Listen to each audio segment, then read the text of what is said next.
അസ്സലാമു അലൈക്കും വറഹ്മത്തുള്ളാഹി വബറകാതുഹു. എല്ലാവർക്കും ഉപകാരമുള്ള ഒരു വോയിസാണ് ഇപ്പോൾ ഞാൻ വിടുന്നത്. ഇൻഷാ അല്ലാഹ് ഒരുപാട് വോയിസുകൾ വിട്ട് ഒരുപാട് ആളുകൾക്ക് ഉപകാരം കിട്ടിയതായി പലരും വിളിച്ചു പറഞ്ഞിട്ടുണ്ട്. ആ അടിസ്ഥാനത്തിൽ ഇന്ന് ഞാനൊരു വോയിസ് വിടുന്നുണ്ട്. എല്ലാവർക്കും എത്തിച്ചു കൊടുക്കുക, സബ്സ്ക്രൈബ് ചെയ്യുക, വോയിസ് ഫുള്ളായിട്ട് കേൾക്കുക. നല്ല ഇൽമാണ്. ഇൽമ് അതിൻ്റേതായ രൂപത്തിൽ കേൾക്കുകയും ചെയ്യുകയും ചെയ്താൽ നമുക്ക് നല്ല ഉപകാരം കിട്ടും. ഇന്ന് അധികം ആളുകൾക്കും ശത്രുക്കളുടെ ശല്യമുണ്ട്.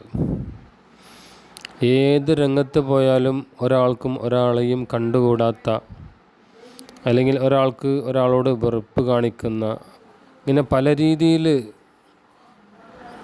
ഒരു അയൽവാസിയെ നശിപ്പിക്കാൻ ആഗ്രഹിക്കുന്നവർ, കൂട്ടുകാരനെ നശിപ്പിക്കാൻ ആഗ്രഹിക്കുന്നവർ, കുടുംബക്കാരെ നശിപ്പിക്കാൻ ആഗ്രഹിക്കുന്നവർ, പല രീതിയിലും നമ്മളോട് വെറുപ്പ് കാണിക്കുന്ന, ശത്രുത കാണിക്കുന്ന പല ആളുകളുമുണ്ട്.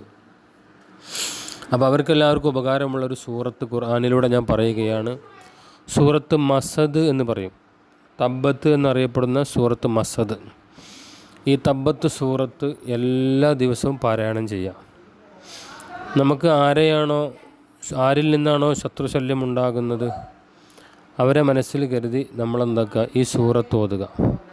ആ സൂറത്തോട് ഓതിയാൽ ഒരു വട്ടമല്ല, ദിവസങ്ങളോളം പല തവണകളായി ഓതിയാൽ ആ ശത്രുവിൻ്റെ ശല്യം നമുക്കുണ്ടാവില്ല. അയാൾക്കൊന്നും സംഭവിക്കില്ല, പക്ഷെ നമുക്കും ഒന്നും സംഭവിക്കില്ല. അയാൾക്കൊന്നും സംഭവിക്കേണ്ട, നമുക്കുള്ള ശല്യം തീർന്നു കിട്ടിയാൽ മതി. അതിനുവേണ്ടി ഈ സൂറത്ത് ഓതുക. 5 വഖ്ത് നിസ്കാരങ്ങൾക്ക് ശേഷം 3 വട്ടം ഓതുക. സുബ്ഹിൻ്റെ ശേഷം 33, വൈകുന്നേരം 33, ഇങ്ങനെയൊക്കെ ഓതി നമ്മൾ കയ്യിലൂതി മുഖം തടവുക. 33 പ്രാവശ്യം ഓതുക, കയ്യിലൂതി മുഖം തടവുക. നിസ്കാരശേഷം 3 വട്ടം ഓതി കയ്യിലൂതി മുഖം തടവുക. ശത്രുക്കളുടെ ശല്യം നമുക്ക് ബാധിക്കില്ല. അവരുടെ ആ ശല്യം, അവരുടെ ആ ചീത്തപ്പറച്ചിൽ, അവരുടെ ആ നോട്ടം, അവരുടെ ആ പെരുമാറ്റം, അതൊന്നും പിന്നെ നമുക്കുണ്ടാവില്ല. ഇത് ദിവസങ്ങളോളം ഓതിക്കൊണ്ടേയിരിക്കുക.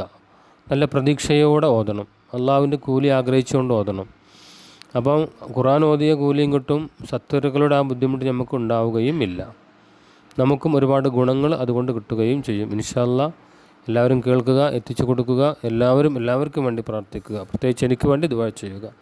അസ്സലാമു അലൈക്കും വറഹ്മത്തുള്ളാഹി വബറകാതുഹു.